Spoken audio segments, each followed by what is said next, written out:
अब बस बहुत हो गया मेरे भाई। हम लोग झूठी तसल्ली दे रहे थे खुद को कि यूपी बोर्ड वाले बहुत इंटेलिजेंट होते हैं, यूपी बोर्ड वाले बहुत होशियार होते हैं, लेकिन मेरे भाई बस हम लोग का जलवा केवल 12वीं तक रहता है यार। 12वीं के बाद हम लोग कुछ नहीं है। सीबीएसई बोर्ड वाले आसानी से अपने लाइफ में कुछ ना कुछ बन जाते हैं, लेकिन हम लोग नीट का पेपर क्वालिफाई करके जे मेंस भी क्लियर करके अपने लाइफ में कुछ नहीं कर पाते मेरे भाई। यही रियलिटी है।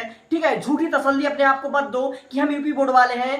हम लोग हिंदी मीडियम से नीट निकाल लेंगे, हम लोग हिंदी मीडियम से जे निकाल लेंगे। हिंदी मीडियम से निकालने के बाद हम लोग का जो बीटेक होगा, एमबीबीएस होगा, वहां से हम लोग आसानी से पढ़ लेंगे मेरे भाई। अच्छे अच्छों के पसीने छूट जाते हैं, अच्छे अच्छे टॉपर का ग्रुप चकनाचूर हो जाते हैं। ऐसा कुछ नहीं होता है मेरे भाई। अगर आप लोग अभी भी, अगर आप लोग के पास समय है तो अभी भी मैं कहता हूं कि सीबीएसई बोर्ड में अपना नाम लिखा लो मेरे भाई, वरना जिंदगी में बहुत पछताओगे। केवल 12वीं तक मौज है, उसके बाद जिंदगी के 12 बज जाएंगे।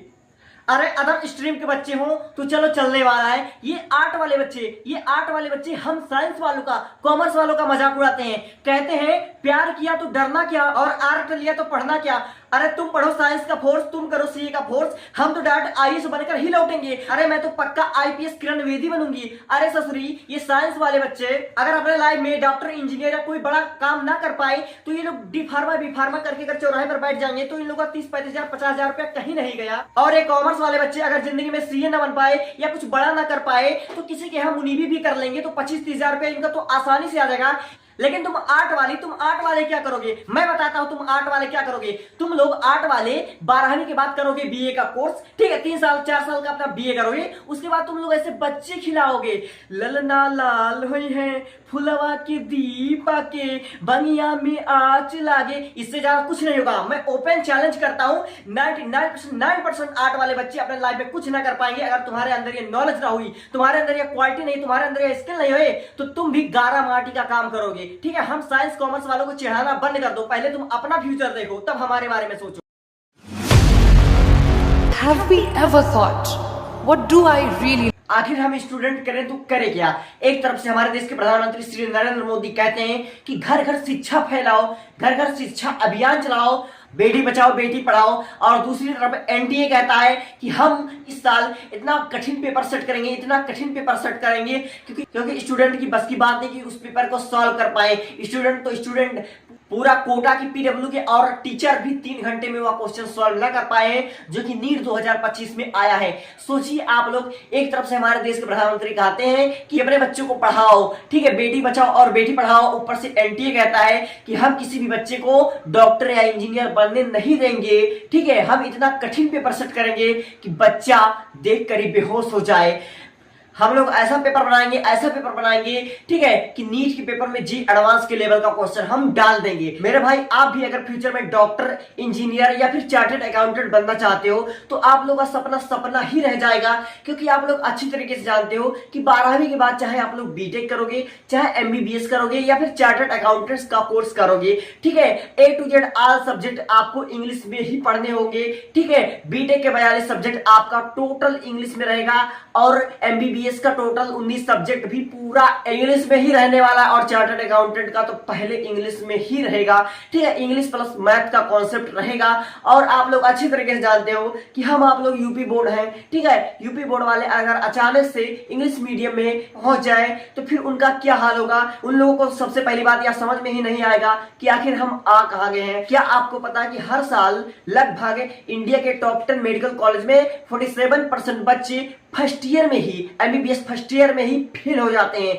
जानते हो रीजन क्या है? रीजन यह है कि लैंग्वेज डिफरेंस। यूपी बोर्ड के विद्यार्थी थे, अचानक से आ गए हैं इंग्लिश मीडियम में। ठीक है, और 60% से ज्यादा लोग, इंजीनियर लोग बीटेक के फर्स्ट ईयर में ही ड्रॉप ले लेते हैं। ठीक है, वह बीटेक में पहुंच जाते हैं जेईई मेंस क्लियर करके, लेकिन फिर भी उनकी जिंदगी शायद बोरिंग महसूस होने लगती है। मेरे भाई, पहले के बच्चे कैसे पढ़ा करते थे, क्या किया करते थे, ठीक है, व्हाट डज नॉट मैटर। क्योंकि आप लोग अच्छी तरीके से जानते हैं कि हम लोग 2025 में जी रहे हैं। ठीक है, 2025-26 में इस एआई के जमाने में अपने लाइफ में कुछ भी करना मुश्किल ही नहीं बल्कि नामुमकिन सा लगता है। ठीक है, हम लोग को जिस तरह से दिखाया जाता है फिल्मों में, मुन्ना भाई, एमबीबीएस, 3 इडियट्स, ठीक है, मैं बता दूं रियल लाइफ जस्ट इसके विपरीत है। ठीक है, जिस तरह से मुन्ना भाई एमबीबीएस प्रिंसिपल के गर्दन पर कट्टा रखकर पास हो जाते हैं, अगर हम लोग विदाउट यूनिफॉर्म के भी अगर वहां पर तक पहुंच जाए तो वहां हमारी एंट्री तक ना होगी। इसलिए आप लोग रील में नहीं बल्कि रियल में जीना सीखिए,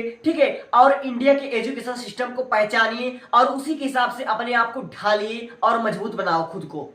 डिस्क्लेमर, आज इस वीडियो में मेरा किसी को पर्सनली हर्ट करने का कोई मकसद नहीं है, लेकिन जो बात रियल है आज मैं उसको बयान करने वाला हूं, ठीक है। शायद कुछ लोग इससे दुखी हो सकते हैं, लेकिन शायद कुछ लोगों की जिंदगी भी इस वीडियो से बदल सकती है, ठीक है। इस वीडियो को 13 साल से लेकर 25 साल के बच्चों ने अगर नहीं देखा तो शायद आप लोग अपनी जिंदगी का सबसे बड़ा भूल करने वाले हैं, ठीक है। इसलिए इस वीडियो को 13 साल से लेकर 25 साल के सभी बच्चे फुल वॉच कीजिएगा और उनके माता पिता भी वॉच कीजिएगा, ठीक है। क्या पता कि एक वीडियो आपकी सोच बदल दे, आपकी जिंदगी ही बदल दे, ठीक है। इसलिए तो स्वागत है आप सभी का हमारे इस YouTube चैनल में, ठीक है। देखो दोस्तों, मैं आज इस वीडियो में एक ऐसी दर्दनाक स्थिति का वर्णन करने वाला हूं, ठीक है, जो एकदम रियल है और आप सभी लोग अच्छी तरीके से जानते हो, लेकिन फिर भी कुछ लोग फाइनेंशियल प्रॉब्लम की वजह से, ठीक है, कुछ लोग मिडिल क्लास के हैं, इसलिए ये सब शायद नहीं जानते हैं, लेकिन यह जानना आपके लिए बहुत जरूरी है, ठीक है। ये मोमेंट आज नहीं तो कल, कल नहीं तो परसों,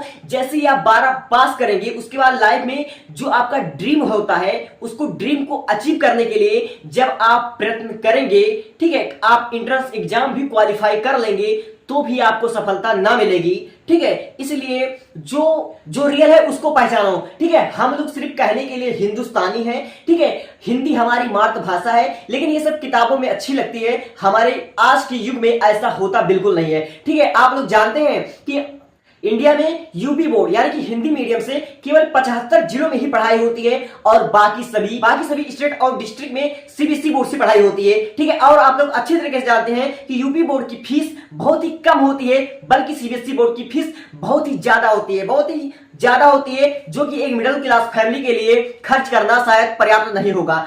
लेकिन आप लोगों के मन में यह सवाल जरूर आया होगा कि सीबीएसई बोर्ड वालों की उनकी फीस इतनी अधिक क्यों लगती है। जानते हैं क्यों? इसका सीधा मतलब है कि 12वीं के बाद यूपी बोर्ड वाले शायद सक्सेसफुल ना हो पाएंगे और 12वीं के बाद सीबीएसई बोर्ड वाले 99% चांसेस है कि वो लोग अपने लाइफ में कुछ बेहतर कर जाएंगे, ठीक है। लेकिन यही यूपी बोर्ड वाले अगर अपने लाइफ में 12वीं के बाद डॉक्टर बनना चाहे, इंजीनियर बनना चाहे, सीए बनना चाहते हैं, आईएएस बनना चाहते हैं या फिर आईपीएस, कोई भी एंट्रेंस एग्जाम क्वालिफाई करना चाहते हैं, ठीक है, तो मान लीजिए एंट्रेंस एग्जाम अगर वो क्वालिफाई भी कर लेते हैं तो जो नीट क्रैक करने के बाद हमारा एमबीबीएस की पढ़ाई होती है और जेएमएस एडवांस क्रैक करने के बाद बीटेक की पढ़ाई होती है, ठीक है। ये सभी इंग्लिश में ही होते हैं, ऑल इंडिया की बात कर रहा हूं, ठीक है, हर जगह इंग्लिश मीडियम में ही पढ़ाई होती है।